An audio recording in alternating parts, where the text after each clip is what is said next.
Okay. Great, good morning. Welcome all to this joint committee meeting of the Swansea Bay City deal. The first item on the agenda is apologies for absence, and we have received a few this morning. The first is from the Chair, Councillor Rob Stewart, who is represented by Councillor Andrea Lewis in the meeting this morning. So welcome to you, Andrea.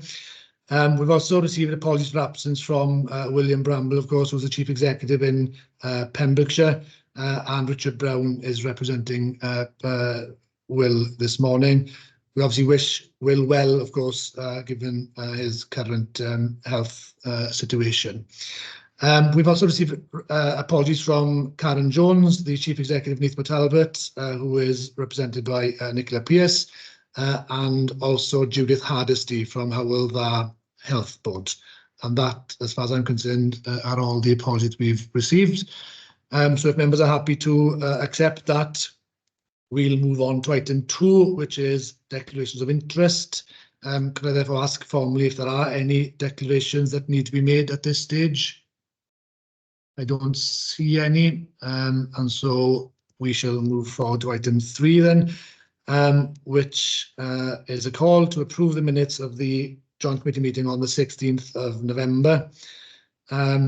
Just to be clear, from John's perspective, anything to add on this? No, nothing to add, Councillor Price. No. Yeah, no actions for us to follow up on. So could I ask then formally for somebody to move that we approve the minutes? Thank you, David. And can I have a seconder for that, please? Happy second, Chair. Thank you, Steve. And I could I ask then for all to show if you're happy to accept those minutes formally. Yeah, everyone happy? Thank you very much. Item 4 is announcements of the Chair.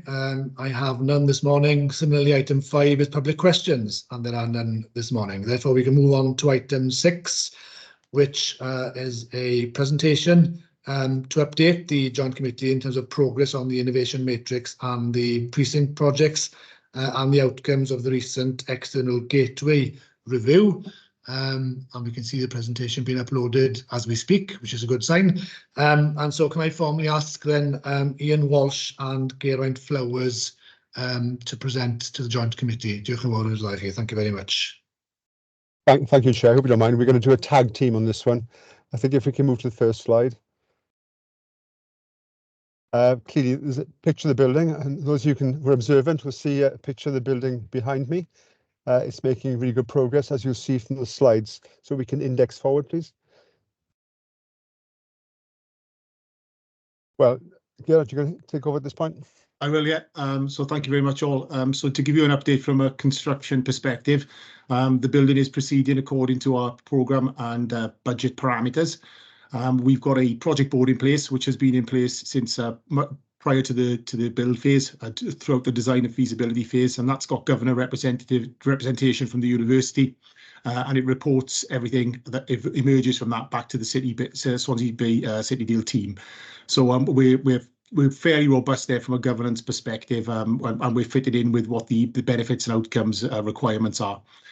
From a tenant and partner procurement perspective, just over 50% of the net lettable area in the building is now subject to legally binding contracts. So we're very pleased with that, with sort of 6 months to go until completion. And there are further percentages of the building at pre-legal stages, heads of term stage, and we still have around 33% of the building, which includes the cafe, which is subject to further negotiation with prospective tenants. And Ian will talk a little bit more about that on a further slide. In terms of the operational plans for the building, that's a great focus for us at the moment. We need to ensure that the building does what it says on the tin. So there's a lot of engagement going on around with the university's operational team and with partners in the building to ensure that that agreed operational model manifests itself properly when the building is handed over. For reference of committee, the completion of the project is planned for the 18th of June this year. If we can move forward. Just a bit of an overview. I'm going to steal Geraint's thunder here because Geraint is really leading on the construction side of things. But you can see these were the original artist impressions of the building. And you can see it's quite a dominant presence in our SA1 campus. If I can move on to the next slide. And this is the reality as we are. I think this was a few weeks ago. So we're making great progress in terms of the construction phase. We're at the stage now where we're able to show prospective tenants around the building so they can get a real feel for the space and how the space is going to work for them. Critically, as we move on later, it's, and as Garrett's touched upon, it's all about partnership. So we try not to use the word tenant wherever possible, and we do slip into that sometimes, but it's all about partnership. It's all about connecting companies which will make an impact both in the region, but also make an impact in terms of collaboration with the university. So every partnership is assessed on merits as to whether they will benefit from a partnership with the university and whether the university will benefit from a partnership with the tenant partner. We can move on. Yeah, if I just briefly chip in there as well, Mhm. Just for committee to note the remarkable impact of the 3D imagery and the digital technology around the design of the building and how much it looks like what it actually turns out to be, sort of thing. And there's been amazing learning opportunities and community engagement opportunities throughout the design phase to engage with partners on the building before it was actually built, and for them to see it actually manifesting itself as something physical. The only difference being, I suppose, is that it looks very sunny in the 3D images, and it's always raining in Swansea. I would say, added to that, we opened one of our immersive learning spaces in Swansea last year to bring prospective tenants into that immersive learning space so they can actually stand in the appearance of the finished building. Has been a big selling point as well. So, and that's, we're looking to use that more widely with partners across the region, particularly architects, in terms of enable them to visualize and experience what it's like to move about within a 3D space long before it's actually constructed. Yeah, if I pick up this slide and just lead on this briefly. So we were subject to a external review, gateway review, through the City Deal process of the Innovation Matrix project in September of last year. So that was quite a seminal moment for us. There was quite a robust review of our processes, procedures, our timelines, our benefits, etc. So what we got on screen here is a summary of the review outcomes. So I'll run through them very briefly. They noted that the budget for the construction had very little flexibility, so you can see the mitigating action on that. We're very closely monitoring that budget as we near completion, and there are one or two changes that emerge as you go through a project like this, but we're ensuring that they are appropriately business case presented and justified to the university's senior leadership team prior to any additional spend being approved. So I think we're very comfortable at this point that we will deliver on those budget parameters that have been agreed. I mentioned earlier on the planning for handover process, so the second risk here, and how much we are focusing on that as a procedure to ensure that the building is enabled properly when it reaches practical completion. So that process again is going very well. Ian will talk a little bit more around the heads of terms and the contracts and the partnership engagement in a further slide, so I'll leave that one for now. And then the procurement of the on-site cafe. So we are looking for an external provider to fit out and deliver on a cafe offering for us. There is a tender that is going to market tomorrow with regards to that. It's a very open tender because there's a balance to be struck, I think, between the university's requirements and the commercial reality that the market is able to support. But that process is again very much in play, and we'll see an outcome prior to the practical completion of the project. They noted, the review team, the good communication that had already happened and promoted us to do further around that. So we do have bodies in place and progress updates that are provided to various university groups, community groups, etc. And that process now is in the process of being ramped up as we move forward towards practical completion and the building goes live. Finally, then there was the maintenance of the focus on benefits realisation, and of course that is a key point from the City Deal perspective. And we've been very fortunate that John's team have had a real priority around that to ensure that the benefits for each of the projects are now properly registered and individual benefits profiles are created, and that's happened for the matrix, and we'll monitor against those things. Just maybe I can pick up on this slide. From the outset of the project, we've had a four-way process of developing our tenant and partner relationships. Initially, we looked at mopping up existing tenants we had that may be relocating from within our existing buildings in Swansea. and then working through our existing networks and partnerships to see if we could attract some of those to co-locate with us. And we're at stage 3 now, which is really looking at externally promoting through our own websites and events programs, working with Welsh Government in investment teams, and also, as we've mentioned earlier, for the procurement of the cafe contract through Sell to Wales. We've been deliberately methodical in this because what we didn't want to do was allocate resource to agents, which would be better spent on actually developing the building. So we've done it internally, but we do reserve that kind of last stage element of to fill up the remaining spaces of maybe going to the market through letting agents. But to date, everything's been done through internal networks and contacts and working closely with Welsh Government and indeed colleagues across the city and county of Swansea to attract businesses to locate with us within the matrix. And again, I really want to stress how important it is that we're looking for companies and businesses which will benefit from a partnership with the university and vice versa. We're not looking for passive tenants, we're looking for active partners within this project, because we believe that'll give us greater impact for jobs and the economy of the region. I've got one slide next, which covers really kind of basic layout of the building, so you can see the context.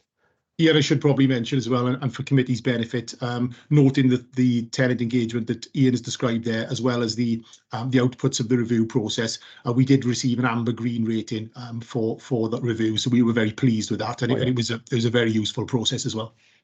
Yeah, absolutely. Next slide, please. Okay, this gives you a bit of an overview really of how the space letting is going.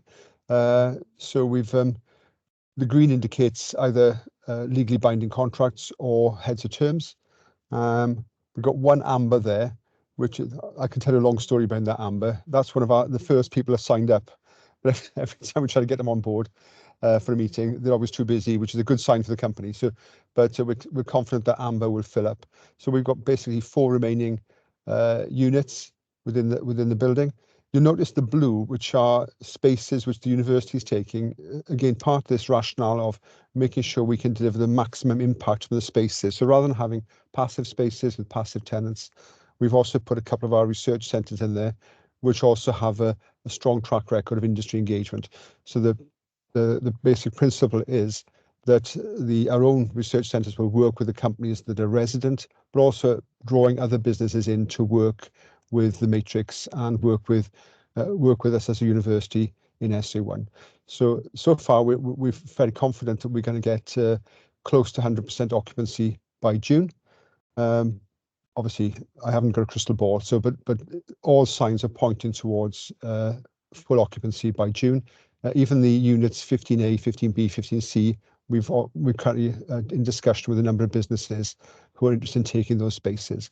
So I'm very confident by Easter this will look very different to what it looks at the moment.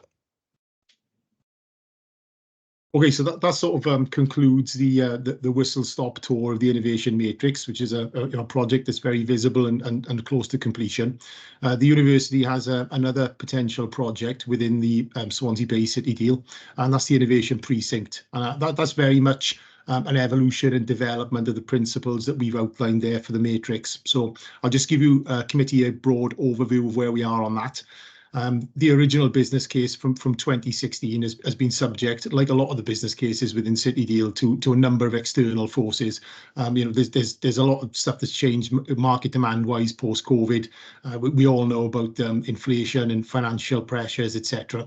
So the business case definitely needs to be updated, potentially changed through agreement with partners, with the government and the City Deal process. So that's the challenge that we face, I think, for the Innovation Precinct. But I think there's also a significant opportunity there.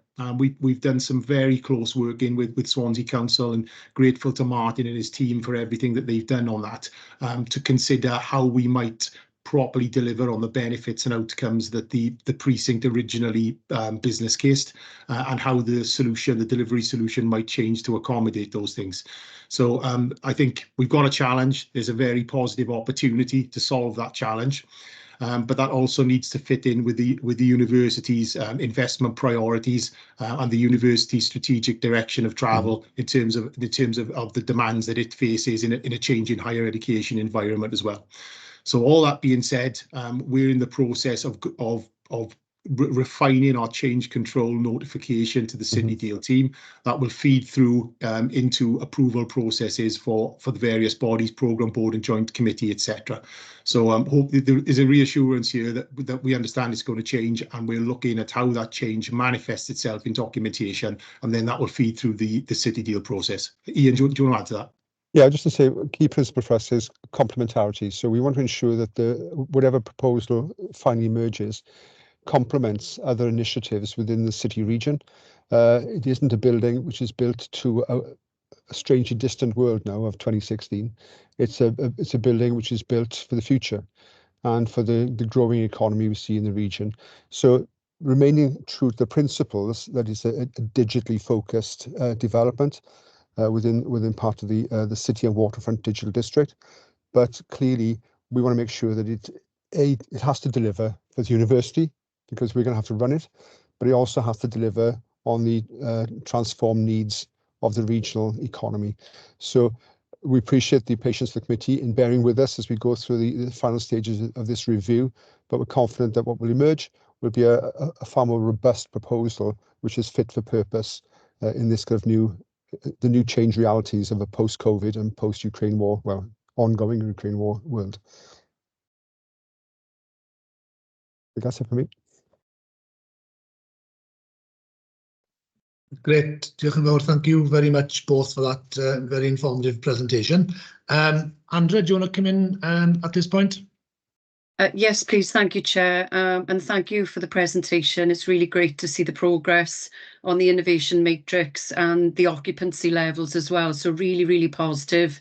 Very innovative building, I might say, and really attractive looking and very close to the designs that were indicated at the beginning. So, you know, really well done on that. I just wanted to say that I know we're in the early stages of the innovation precinct, but as you mentioned, the relationships with Swansea Council are really strong, and that we continue to want to work with you. I know, and you know, that we're particularly interested in Copper Bay North site, which I think would be really beneficial to businesses and to the city centre as well. And we just look forward to continuing working with you on that, and hope that the remodelling will be successful, because I appreciate it's challenging times at the moment. Thanks, Andrea. Chris, do you want to come in at this point?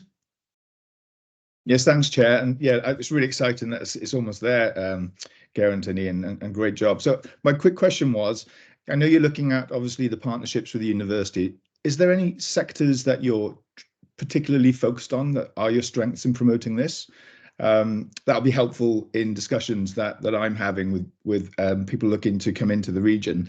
And secondly, are you looking to include this at UK Reef with the Western Gateway to promote that to tenants as well? Maybe I'll pick up on that first of all. In terms of the sectors, again, the high level principle was it's either businesses which are developing new digital technology or businesses which are dependent upon digital technology. That was the main things. We didn't want to be too prescriptive. So we've got a cluster of businesses around kind of software. We've got a cluster of businesses around actually health and refinement of new technologies linked to assistive technologies to do with health. So that's been the two main thrusts. There are one or two other companies involved as well, such as sort of internet-based companies who are doing some clever innovation work with how the internet is used as a business tool. And that's we're hoping we'll link those to our computing school. So basically those are the three areas really. Well, the two main areas are digital software-based companies and assistive technology with a bit of non-destructive testing thrown in for good measure. So it's around those areas. So it's hard to put go back to my original point. The key thing is companies which are developing new digital technologies or companies which are highly dependent on the digital world to enable them. So that's the main focus. In terms of Reef, we haven't got any plans yet, unless Geraint's got something he wants to put out the bag to take this to that event. As I say, we're aiming to try and fill it initially with primarily businesses from across South Wales who are looking to expand, to grow, to take that next step forward in their evolution, and to do that in partnership with us. But I think going forward with the precinct, there may be a different question there in the future in terms of how we market that building, because that, as the proposition shapes up, we may be looking further afield to see which companies we could attract to the region. Great, Jeff, thank you, Ian. So you mentioned on the presentation that those sort of discussions between the university and the council are ongoing, with the view of bringing forward that sort of refined proposal in a few weeks' time. So I'm just wondering, from a governance perspective, when would we expect that from a joint committee perspective? Have we got any suggestion in terms of likely timescales? If I just take a go at that one, I think by the end of March we'd have looked to have agreed what the model looks like moving forward. So then it would be a question of lining up the documentation to go with that, and then going through the approval processes from small to big sort of thing. So probably in the middle of the year sometime, I would have thought. Yeah, okay. But clearly that needs to align with the strategic view of both organisations. Elwen, do you want to come in on that very point?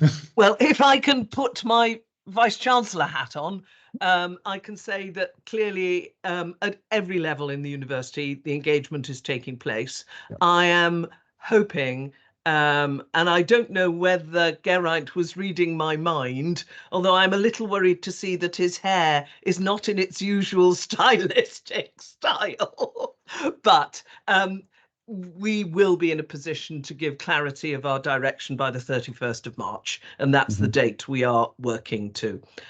So you'd almost think it was coordinated, and it is. So we'll certainly be in a position to indicate next steps by then. Good. Thank you very much for that. Okay, dogs, are there any further comments or questions?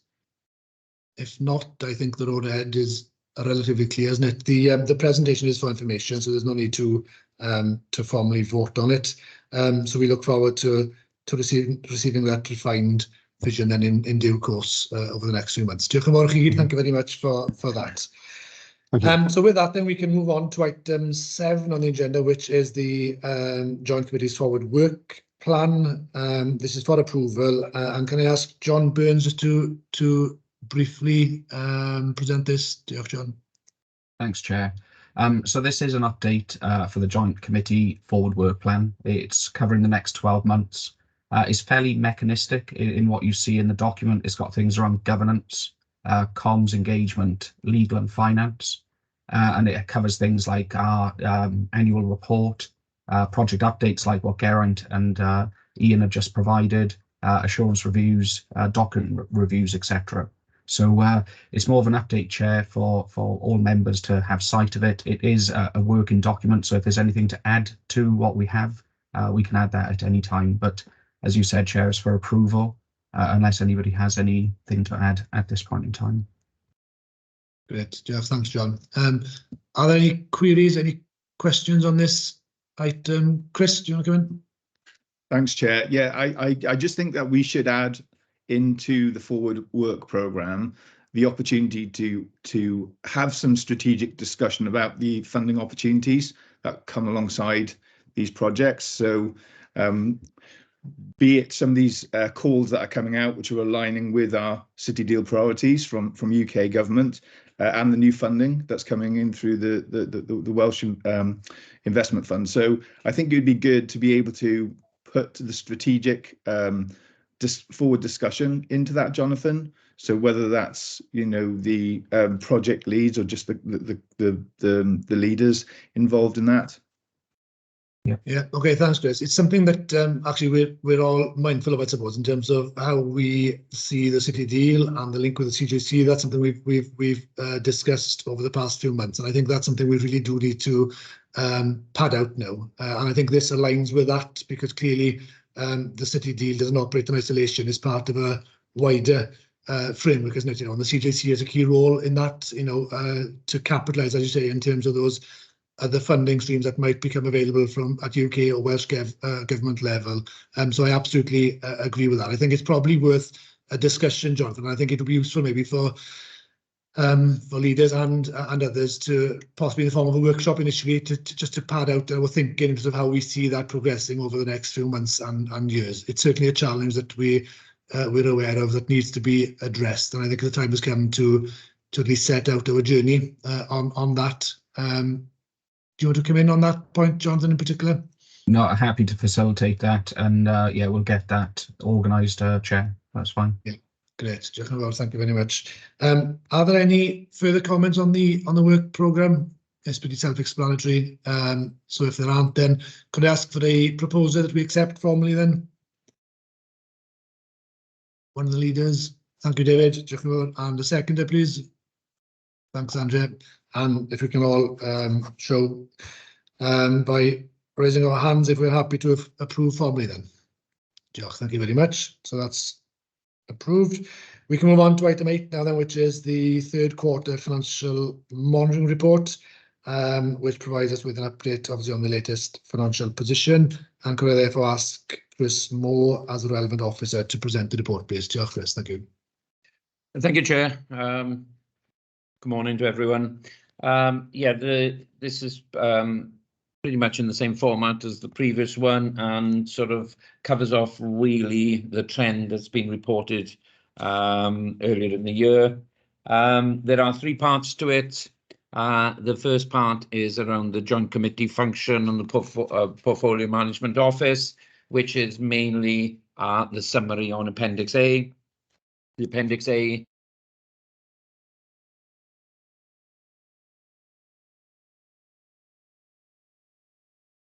Chris, you've been put on mute, sorry.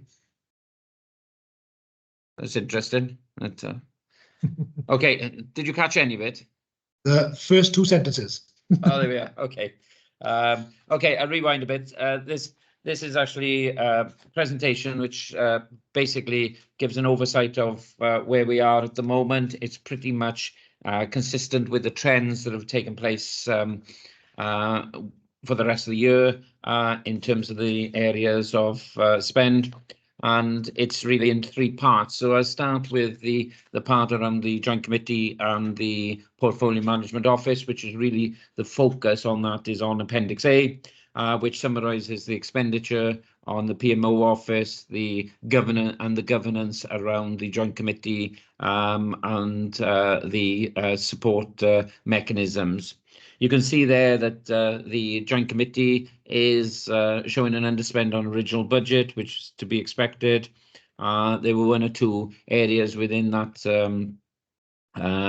that area that was actually probably given a reasonable budget that perhaps wasn't totally required, but it was a bit of going into the unknown. So areas that I'm thinking around conference and marketing, etc., which is underspent significantly. And obviously we've dropped 1 member of staff for the period of this year from the PMO office, which is actually given savings on salaries, etc. So that's demonstrates a variance of 242,000 and is outturning of 564.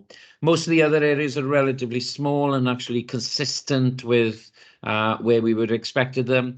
The only other quirk within the monitoring is since we set the original budget, obviously we are holding City Deal money of a significant value within the lead authority or the host authority. And that is actually accruing significant interest, especially on the basis the interest rates have increased significantly since the Swansea Bay City Deal was established.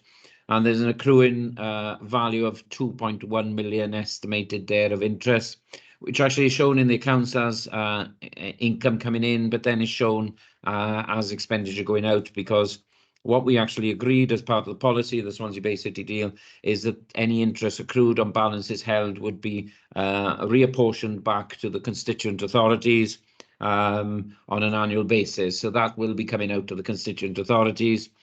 It's up to the constituent authorities how they utilise that then, and To some extent, it may well assist with offsetting against potential increases in interest rates on the areas that you were borrowing money in respect to City Deal projects, because the funding of the City Deal project is rolling in over anything up to 15 years. So one offsets the other to some extent, but it is within the remit of the individual constituent authorities how they deal with that when that comes out. The other two areas of the report is around the portfolio investment, the potential outturn of the delivery of the 9 projects. That is summarised on page 35 of the committee report and 36, and you can see that there is a slight uplift in our estimated outturn position, and that's both in the City Deal public and the private investments.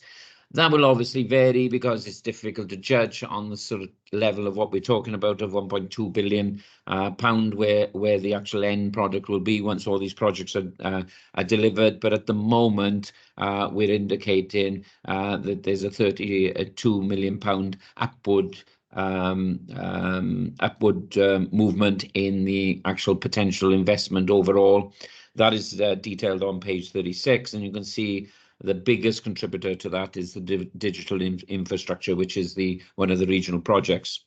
It is actually presented in a graphical manner just below that for your reference, just for easy reading. But obviously that will change as these projects are finalised and as the final figures come in, contracts awarded, etc., and the funding is concluded on that. But and we've got a lot of programmes that are now in work in progress, so they will amend. We then also report on the annual investment forecast, and that, like any capital investment project, tends to move. And I think it's fair to say the 10 tends to be that actually it moves more forward than actually ever, that we get many projects that are actually delivered much before the original planned area, because there are complications. And the summary of that is on page 38. Summary of that actually identifies that we are down on the expected investment this year. We were expecting investment of in the region of 187 million. That was originally profiled as 143 million. That said, it will profile out over next year and the year after, so it's a non-issue really overall, because projects do move in terms of delivery. But if you wanted to focus on the ones that have actually moved in terms of expenditure, is Holmes Power Station, Pentra Owl, and the Sporting Innovation and Low Carbon projects are the bigger ones that are actually drifted. But I must emphasise that is actually a reprofiling more than anything, as opposed to the overall investment. The overinvestment is the figure I've quoted previously, which is the key element that actually we deliver overall. The 1.2 billion pound that we committed to as part of the original project. So that's really a quick overview. The report is there for information purposes and to keep us up to date with the latest forecasts. Willingly take any questions. Diolch. Diolch, Chris. Thanks very much for that. Yeah, so obviously there's a reprofiling and there are many reasons for that, and there are issues that we've discussed here previously, of course, that relate to specific projects. But the report is before you. Are there any questions, any comments? If not, I don't see anybody. It's there for approval formally. So can I ask that somebody propose? Thank you, David, for the proposal. And is somebody happy to second formally? Thank you, Stephen, Andrew, actually. And if we can show them by raising our hands, if we're happy to formally accept. David, yeah, great. Thank you very much. There we are. That's approved. Thank you very much. We can move on now then to item 9, which is the third quarter reporting. And can I ask John Burns to take us through the detail of this then, please? John, thank you. Thanks, Chair. So you have in your packs a series of documents summarising Q3 Swansea Bay City Deal reporting, things like dashboards, project updates, risk register, benefit summary, etc. Chair, I'll run through some highlights at a portfolio level, and then I'll just highlight a couple of bullet points for each of the projects just to give coverage across the portfolio. But just to open up the kind of conversation, the good progress has been made again this quarter. In terms of changes to our dashboard, this is our red, amber, green status, the RAG status. There's only one change to the overall programme project status. That's with support and innovation, low carbon growth. That's involved with finance move from green to amber because there's a funding gap with the switch project. And then the overall status of delivery was also an amber status, which meant that it changed overall from green to amber from last quarter. But Neath Patel colleagues are working on that with Swansea University to identify mitigations around that. One further slight change was in relation to Eregin delivery, and resourcing was moved from green to amber. And again, hopefully in coming weeks, we'll get some updates on the change request for Eregin Phase 2. In terms of portfolio level risks and issues, we have 5 red risks. That's a reduction from 6 last quarter. The red risks that we currently have are rising construction costs, the TAM 15, in-year spend, slippage, and delivery of outputs and outcomes. But I must stress these are risks. We are, working with all partners involved and organisations to look at key mitigations around those areas. The one that was removed from the risk register was the pressure on the construction industry to meet the demand of City Deal and other public sector procurements. That went from an amber to a red. What we're finding with the construction industry that there's an acceptance in the current market stability. Is becoming more predictable for future project costings. Even though they are higher than probably what we would have written into our business case, there is more stability. So there's no evidence that we're finding throughout the portfolio that tender calls are not being met for infrastructure projects. If that changes, Chair, we'll make sure that we act accordingly and raise that back to red. In terms of issues, we're currently reporting 1 red issue as a reduction from 2 last quarter. The issue around recruiting a PMO manager has been managed internally, so has been removed from the issues log. And the remaining red issue, I'm delighted to say, is around the funding agreements, particularly with the campuses project. All funding agreements have now been signed, so that can be removed from the issues log in this current quarter 4. In terms of portfolio benefits, we've seen an uplift both of jobs created from 550 to 567. And then that goes around Pentra Owl construction, and total investment has increased from 264 million to just over 272.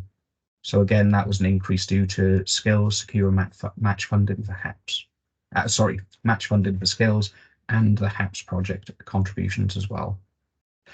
In terms of the construction impact assessment, there's no change from previous quarter or previous month. The cost estimate is currently at 42.9 million shortfall. That's across the portfolio.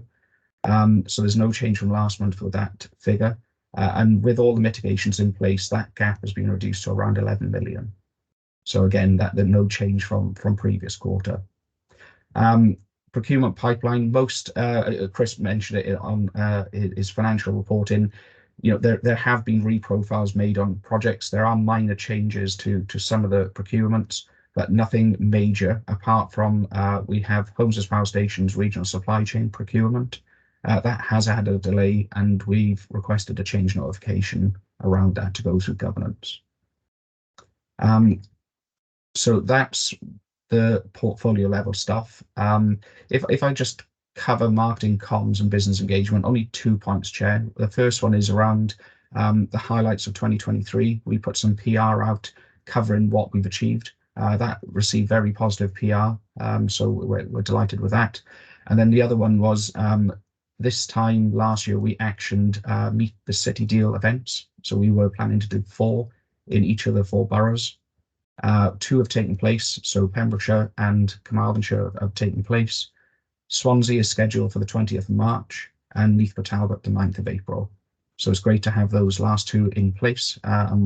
It allows people, businesses to meet City Deal by going to the localities across the 4 local authority areas. In terms of project updates, I'll do this as a high level, starting with Pembroke Marine. So the handover of the Hanna annexes is now with tenants, is now complete. There's a lot of things around submitting collaborative bids. So they're looking at funds, leveraging further funds, whether it's private or government funds. There's lots of things around deployments with a Meta project down there. So that's really good, seeing all that activity. And with MEIS, the Catapult, they won a funding bid to DEFRA for improving observation capabilities in biodiversity. So that's brilliant news in that sense. And Chair, it's probably worth noting, it's not in the notes for the quarterly monitoring, but Joint Scrutiny Committee did their first site visit to Pembroke Dock Marine in January. It was really good engagement, very positive feedback from the immediate site visit. So hopefully we'll get a few of those further site visits underway in coming months. If I move on to campuses, it's pretty much what I've already summarised as part of the risk register. All three funding agreements, that's between the accountable body, Commander Council, Swansea Council as the lead authority, Swansea University and Swansea Bay University Health Board. All of those funding agreements are now signed as of the 31st of January. The project will need to go through a reprofiling to help progress that new profile. And I'm hopefully meeting with colleagues tomorrow on Singleton campus to run through the start of that reprofiling process. In terms of support innovation, low carbon growth, again, lots of good work done there. One of the key things since our last joint committee was Welsh Government and UK Government approved the 5.3 million change request in the December board meeting. So that is great news, which it enhances the existing manufacturing production facility, particularly around skills, around decarbonisation, net zero. So that's brilliant news to get that underway. The Bay Technology Centre is now at 42% let. This is as of the report. It might be slightly different to that. I think it is a little bit higher than that. The hydrogen stimulus project, the funding agreements are now signed by both parties, and Switch, Morgan Sindall are working on completing the REBA Stage 2 concept design. So all good stuff there. One last point actually before I complete support and innovation low carbon growth.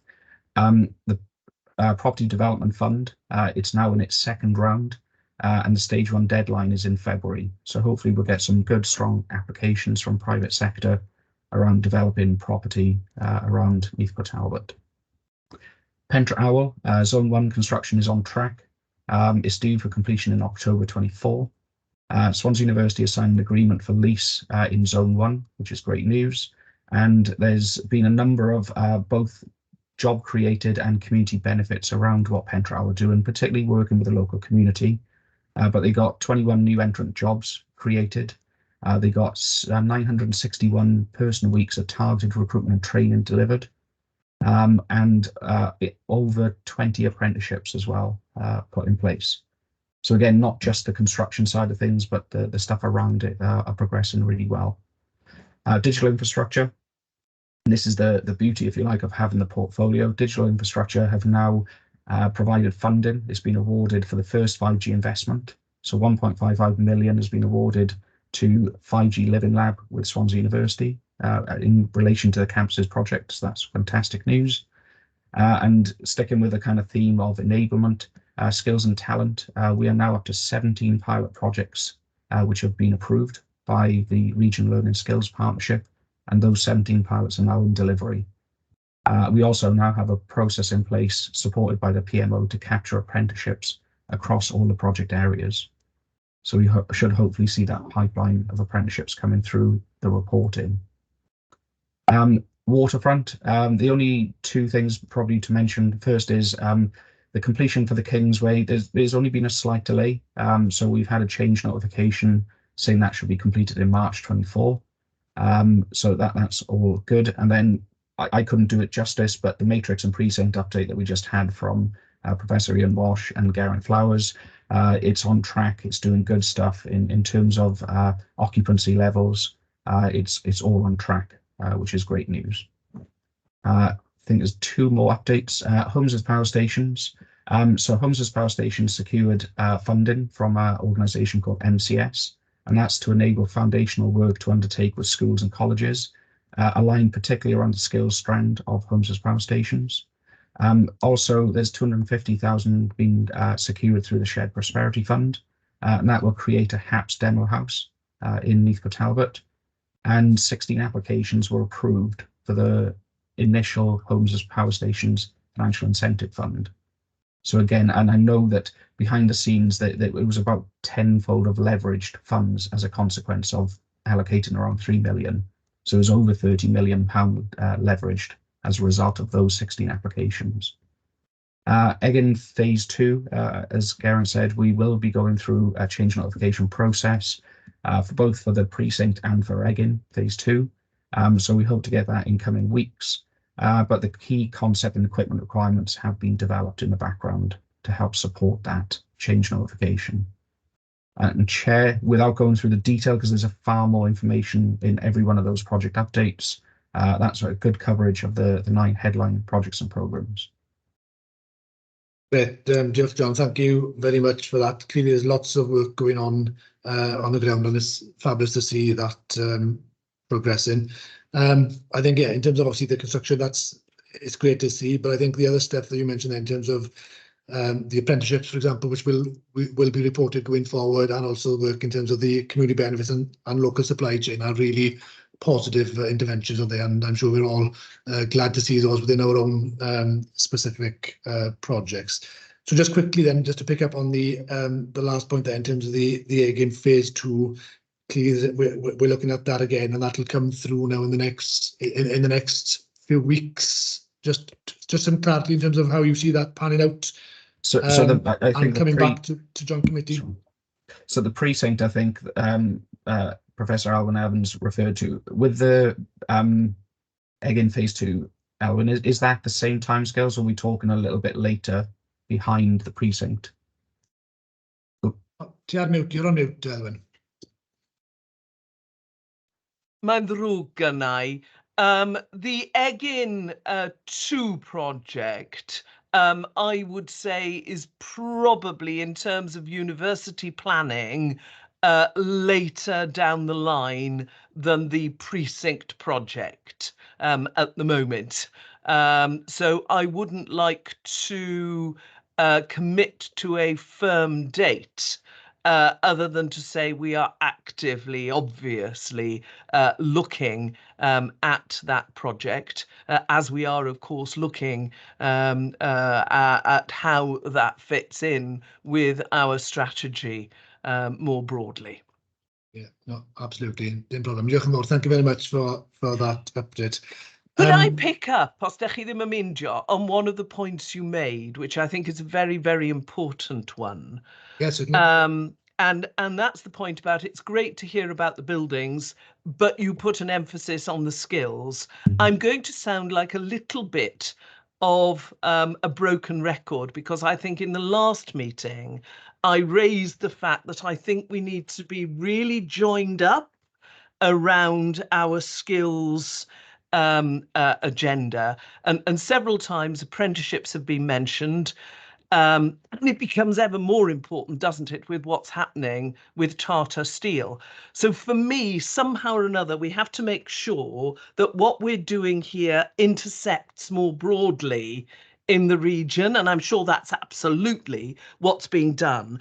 But I know, for example, that my university has the biggest apprenticeship provision in Wales, probably one of the biggest in the UK, and we are not part of, and you know, I'm not saying we have to be a part of it, but what I'm saying is it feels a little odd that there we are in the building next to the building we've been looking at today, running a really big apprenticeship programme across the UK, and just the other side of the bay, there are big issues around that. So I'd just ask that somewhere we make sure that our structures intersect so that we can maximise what we're already doing and learn from that as well. Yeah, no, absolutely. John, do you want to come back on that? Yeah, and I couldn't agree more, Elwyn. I think we do have the regional learning skills partnerships. All providers are on the board for that vehicle. That vehicle is the one that works with the skills and talent program for City Deal. And this isn't excuses, Elwyn. I think you have a valid point, but the City Deal is meant to be aligned to the projects and programs within the portfolio, and it is about skills provision and gaps which currently don't exist, driven by business need, which of course yourself and all the other partners work with. So we are joining it up. We are, from a portfolio perspective, we have all the projects coming together. But I think what you're talking about, Ellen, is elevating that. and making sure that we have discussions at a more senior level as well, not just at a project level. I absolutely, I think that's exactly what I'm saying. And I think with what we've seen in Neath Port Talbot, it becomes ever more important, doesn't it? And for example, I think Paul, still on the call, we've had some contact from Swansea University around our apprenticeship provision, for example, not something they do, but something we need to look at how we might be able to do it together, but it needs to plug in. And I think you're right. Of all of the things we're doing at the moment, the skills piece is the most important for the region. Yeah, no, I think we're certainly on the same page there. Thank you, Elwyn. Steve, do you want to come in on this particular point, or is it a separate point? Yeah, just briefly, Dar, if I may, as Elwyn mentioned the Tata Steel, I just wanted to say that just for everyone to know, that we will be providing a formal report to the CJC at its next meeting on the Tata Steel developments, because we will be taking responsibility within the region to link those developments to the wider works across South West Wales. And I just wanted Nicola perhaps to say a few more words on that, as she's here in the place of Karen Jones, because it is important that everyone knows sort of a bit of an update then of where we currently are. But as you know, you're in bits and pieces of how many jobs they're changing daily. There's supply jobs. We haven't got the details basically, but we do need to work as a CJC region with the city deal as well, of course. But I'll leave Nicola, if that's all right with you, Darren, to come in and explain a bit more, if you don't mind. Yeah, certainly more than happy for that. I think the point is well made, and it picks up on the point that Elwyn and Chris Foxall mentioned earlier, actually, in terms of how we operate as a region, both in reacting to opportunities and challenges, isn't it? And I think this is another example where we need to think about, because certainly from our point of view, clearly the major challenge is in Neath Port Talbot, but certainly I've got a meeting this afternoon with Tata Steel looking at the impact on Trustra, so there is that clear regional context. So, Nicola, do you want to come in specifically to add to what Steve has mentioned there?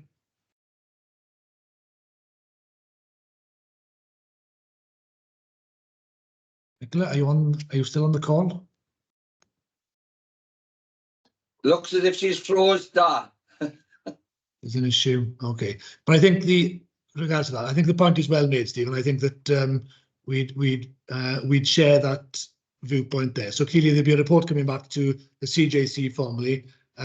Neath Port Talbot will be leading on it, as you'd expect, but as you say, we'd expect all local authorities to feed into that, isn't it, given the scale of the impact across the whole region, well, across the whole of South Wales. Actually, it's not just limited to the southwest. There are areas to the southeast, Bridgend and RCT, for example, which are impacted as well, which need to feed in, isn't it? But thank you for that, Steve, and certainly I'm sure that's something that leaders would support. So with that in mind, are there any further questions? Going back to the quarterly report, I'm mindful that we started with this discussion focusing on the quarterly report that Jonathan had presented with regards to the individual projects. Are there any further comments or queries on the detail of that? If not, I will move to vote. Well, actually, we don't need to approve it formally, it's just for information. So if there aren't any comments, then there are a few actions that have come out from today's meeting. Clearly, the Tata situation that Steve has mentioned there is one which will be taken up through the CJC. A few issues as well that Chris mentioned in terms of the longer term future and in terms of opportunities and threats. And again, I think that's worthy of a separate paper, which we will need to sit down and discuss and look at the options. So with that, then there aren't any further items on the agenda. Could I call on officers just to check that there's nothing that we've missed that needs to be raised in this forum? Jonathan or chief execs of the local authorities, anything that needs to be added? No, fine for me, Chair. No, quite content. The silence I take as a positive. So with that then, thank you very much for your attendance, and we look forward to seeing you at the next meeting. Thank you very much. Thank you, Dar. Good timing for me.